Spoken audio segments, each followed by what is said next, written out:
Bonjour à tous, merci de regarder cette vidéo. Alors, j'ai décidé de faire cette vidéo, pourquoi? Parce que beaucoup de fois, j'entends des gens dire, oui, mais mon pauvre, tu sais, la personne là, il gagne beaucoup d'argent, mais il paye beaucoup d'impôts. Donc, est-ce que ça vaut vraiment le coup de gagner beaucoup d'argent et de payer beaucoup d'impôts? D'accord? Donc, je vais vous démontrer ici que ce n'est pas parce qu'on gagne beaucoup d'argent que ce n'est pas forcément, c'est pas forcément génial parce que on va devoir payer beaucoup d'impôts. Parce qu'il y a beaucoup de gens qui préfèrent avoir un salaire très faible et ne pas, juste pour éviter de ne pas payer d'impôts. Je trouve ça très très dommage. D'accord? J'ai eu une conversation avec un collègue il n'y a pas longtemps et c'était le même discours. Donc voilà, est-ce que ça vaut vraiment le coup d'avoir un gros salaire? Parce que de toute façon, l'État va tout prendre. Donc ici, on va voir que c'est pas vraiment très logique d'éviter d'avoir un revenu supplémentaire pour juste éviter d'avoir à payer des impôts. C'est pas logique, d'accord? Nous allons voir. Donc, commençons par le commencement, tout simplement. Il faut tout d'abord savoir combien on gagne par an. D'accord? Je parle bien par an. Donc, supposons une personne qui gagne par exemple, bon, allez, disons 1500 euros par mois. D'accord? Donc, on va mettre 1500 euros fois 12. Fois 12 parce que il y a 12 mois.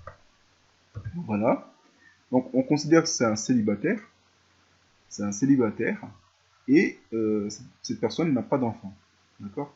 Alors, l'État va enlever, si la personne prend un régime fiscal avec un abattement forfaitaire de 10%, c'est-à-dire les 10%, l'État va enlever automatiquement 10% pour tout ce qui est frais liés au trajet. Enfin, encore, il y a d'autres choses qui peuvent être prises en considération. Mais l'abattement forfaitaire, c'est 10% sur tout ce qui est trajet, nourriture, etc. etc. Donc, c'est 10% automatique. Après, il y a d'autres styles aussi, on peut déclarer avec le régime réel, dans lequel on enlève tous les frais qui sont, qu'on a, tous les frais qu'on a eu dans l'année. D'accord? Mais déjà, on va se baser sur l'abattement forfaitaire de 10%. Donc, il y a 10% qui sont enlevés. Et donc, il y a 16 200 euros qu'on doit, en fait, que l'État considère que la personne a vraiment gagné pour lui. D'accord? Donc, à partir de là, le système d'imposition français fonctionne par tranche d'imposition. Donc, de 0 euros à 9 710 euros, toute personne, hein, il n'y a pas, c'est pas les gens qui gagnent plus ou moins, etc. Toute personne qui gagne de 0 à 9 710 euros paye 0 euros d'impôt. Là, on parle bien à l'année. Là, on parle à l'année. Donc, 0 euros d'impôt, donc 0 euros à payer. Pour cette personne, par exemple, qui gagne 16 200 euros, il est ici. Donc, entre 9 711 euros et 26 818 euros. Donc, cette personne est ici. Donc, déjà, il y a 9 700 euros qui est enlevé de ces 16 000 euros. Il ne paye rien dessus. Il ne paye rien. Et donc, entre 9 811 euros et 16 200 euros, l'État prend 14%. D'accord? De la différence. C'est-à-dire, bon, on va le faire ici, pour que vous compreniez bien. Donc, on a dit, donc, 16 200 euros, moins, non, on va faire le contraire, excusez-moi, tac, on va faire 26, non, c'est bien comme ça. Alors, 16 200 euros, moins, on enlève les 9 710 euros. Donc 9000, pardon, 710 euros. Tac.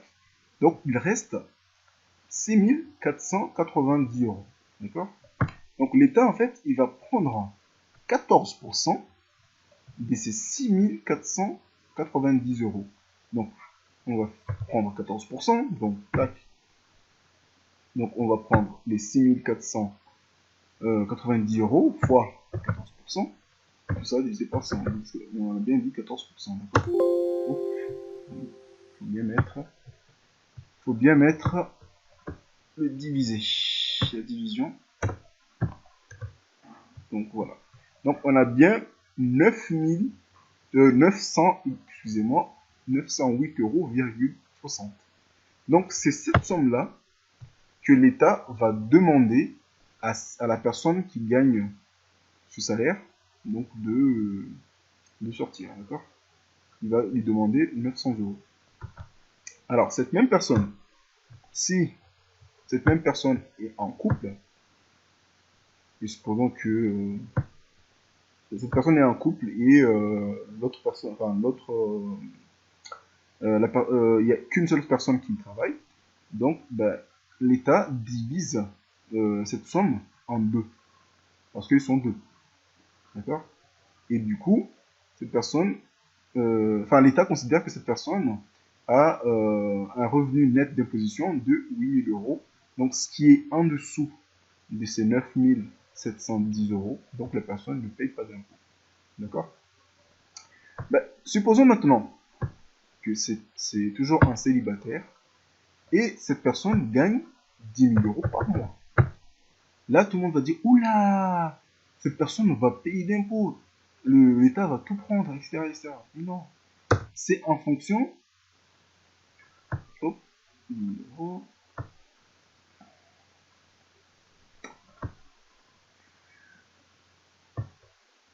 Oui, donc du coup, 10 000 euros. Ah oui, 10 000 euros par mois. Donc, ce qui fait que c'est pas 12. D'accord? Donc, 10 000 euros, cette personne gagne 10 000 euros par mois, ce qui lui fait en un an 120 000 euros. Donc, ça lui fait 120 000 euros par an. C'est toujours un célibataire, donc il est tout seul et il n'a pas d'enfant. D'accord? Donc l'État va lui enlever ses 10% et il va tomber à 108 000 euros. D'accord? Donc pour lui aussi, pour 9 710 euros, il ne va rien payer. Ça, c'est pour tout le monde. C'est automatique, c'est pour tout le monde. D'accord? Et ensuite, entre 9 711 euros et 26 818 euros, ben, l'État va prendre 14%. D'accord? Donc, il va prendre 2 394 euros. Et entre 26 800 et 71 900, l'État va prendre 30%. Donc, ce qui fait 13 500 euros. D'accord? Et entre 71 900 et 152 000 euros, l'État va prendre 41%. Vu que cette personne est à 108 000 euros, cette personne sera dans cette tranche-là. Donc, tranche d'imposition qui est à 41%. Donc, au total, cette personne va payer 30 000 euros. Mais 30 000 euros sur 120 000 euros, ben, quand même, cette personne quand même a gagné pas mal d'argent. Donc même si l'État prend de l'argent, mais c'est par tranche. Il faut pas croire, les gens, souvent ils disent oui, mais ça sert à rien de gagner beaucoup d'argent parce que de toute façon l'État va nous prendre beaucoup d'impôts. Ben, je trouve que c'est quand même pas logique parce que vu que ça fonctionne par tranche, jamais l'État nous demandera de payer plus que ce qu'on gagne. C'est pas possible. C'est impossible. D'accord? C'est en fonction des tranches. Donc, il prend un pourcentage et en fonction des tranches. C'est-à-dire que cette personne qui gagne 120 000 euros, l'État ne va pas prendre 41% de ces 120 000 euros. C'est-à-dire presque la moitié. Non, il ne va pas faire ça. Il va prendre ses impôts en fonction de la tranche d'imposition. Donc si cette personne est ici, il va prendre 14%, cette personne arrive ici, 30%, et ici 41%, et il prend toujours la somme qui est là en fonction de... Enfin, l'imposition va être appliquée en fonction de cette tranche. Et là, en fonction de cette tranche, etc. etc. D'accord? Donc, faut pas hésiter. Faut pas hésiter si vous avez des augmentations, si vous voulez acheter de l'immobilier pour avoir plus de salaire. Ne vous inquiétez pas. Vous aurez certes vos impôts qui vont augmenter, mais si vos impôts augmentent, soyez content, soyez heureux. Pourquoi? Parce que si vos impôts augmentent, ça veut dire tout simplement que vos revenus ont augmenté. Donc c'est formidable. C'est formidable. Donc, il ne faut pas hésiter à prendre des augmentations. Il ne faut pas hésiter à doubler vos salaires. Parce que, bon, voilà, de toute façon, vous allez payer les impôts en fonction des tranches d'imposition.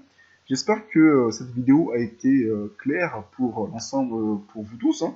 Et si vous avez des questions, n'hésitez pas à laisser des commentaires et je vous répondrai. Merci de votre attention.